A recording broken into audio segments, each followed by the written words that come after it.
तो आज हम लेके आए आपके लिए एक और नया क्वेश्चन आईआईटी जेई का।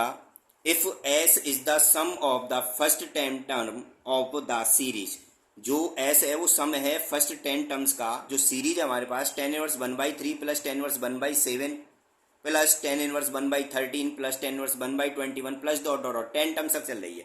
हमें 10 एस का वैल्यू निकालना है, कितना होगा देखते हैं। ऑप्शन आपको नजर आ रहे हैं, कौन सा ऑप्शन करेक्ट होने वाला है। बहुत ही अच्छा क्वेश्चन लग रहा है देखने में ही, तो देखते हैं। 10 inverse 1/3 plus 10 inverse 1/7 plus 10 inverse 1/13 plus 10 inverse 1/21 plus dot dot dot, ये हमें गिवन है सीरीज।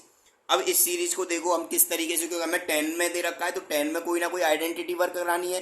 10 की एक आइडेंटिटी का कंडीशन बन जाए हमारे पास, तो क्या मैं इसको ऐसे लिख सकता हूँ, 10 इनवर्स जो हमारे पास 1 है इसको हम लिख सकते हैं 2 - 1, ठीक है। और देखना 3 को हम ऐसे लिख सकते हैं 1 + 2, 3 हो जाएगा, और डॉट में लगा दूं 1 तो कोई प्रॉब्लम तो नहीं है। 2 × 1 2 और 2 + 1 3 आ गया हमारे पास, 2 में से बन जाएगा तो 1। तो आई होप ये बात क्लियर होगी। सीरीज हमने इस तरीके से ब्रेक कर दी।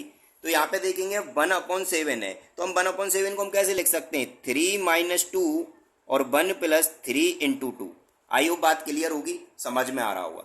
इसके बाद 10 इनवर्स 1/13 को हम किस तरीके से लिख सकते हैं, 4 - 3/1 + 4 × 3 प्लस 10 इनवर्स 1/21 दे रखा है। 1/21 को हम कैसे तोड़ सकते हैं जिससे हमारे पास फॉर्म आ जाए। इसका मतलब हम इसको लिख सकते हैं 5 - 4/1 + 5 × 4। आई होप बात क्लियर होगी। प्लस डॉट डॉट डॉट, हमारे पास कोई लास्ट टर्म भी रहा होगा, और लास्ट टर्म कितने की बात हो रही है यहाँ पे, 10 टर्म के सम की बात हो रही है। तो लास्ट में जो कंडीशन होने वाली है हमारे पास वो क्या होने वाली है, उसको अंडरस्टैंड करने की कोशिश करते हैं। 10 इनवर्स आपको फॉर्म से ही समझ में आ रहा है, जब हम फर्स्ट टर्म ले रहे हैं तो 2 और 1 आ रहा है, जब सेकंड टर्म ले रहे हैं तो 3 और 2 आ रहा है। तो इस तरीके से अगर हम 10 टर्म की बात करेंगे तो हमारे पास सीधी सी एक ज़्यादा लेना है, 11 - 10। आई होप बात क्लियर होगी। और 1 + 11 × 10, ये इस तरीके की फॉर्म बनेगी हमारे पास। तो ये बात क्लियर होगी आपको। इसके बाद इसको हम फॉर्मूले में ब्रेक कर लेते हैं। तो फॉर्मूला बनना है 10 इनवर्स x - y/1 + xy। तो किसका फॉर्मूला होता है, ये होता है 10 इनवर्स x - 10 इनवर्स y का, ये होता है हमारे पास। प्लस सिमिलरली इसकी बात कर रहे हैं 10 inverse x - 10 inverse y। Similarly इसकी बात कर रहे हैं 10 inverse x - 10 inverse y plus dot dot dot plus ये क्या बन जाएगा, 10 इनवर्स 11 - 10 इनवर्स 10। इस तरीके की फॉर्म बन गई हमारे पास।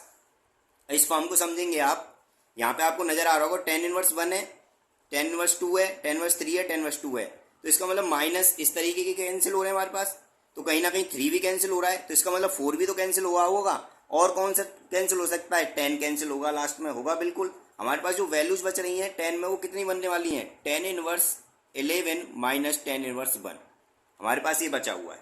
आई होप ये बात क्लियर होगी। अब इसके बाद इसको सॉल्व कर लेते हैं, क्योंकि ये जो फॉर्म चल रही है वो किसकी चल रही है, एस के बराबर चल रही है। पूरी बात जो हो रही थी वो किसकी बात हो रही थी, एस की। आई होप बात क्लियर होगी, ठीक है।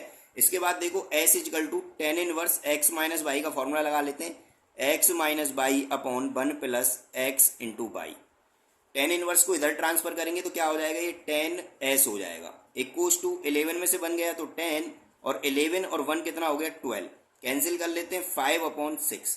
तो हमारे पास जो फाइनल आंसर आ गया वो कितना आ गया, 5/6। 10s का जो वैल्यू है वो कितना आया, 5/6। तो देखते हैं कौन सा ऑप्शन हमारा करेक्ट होने वाला है।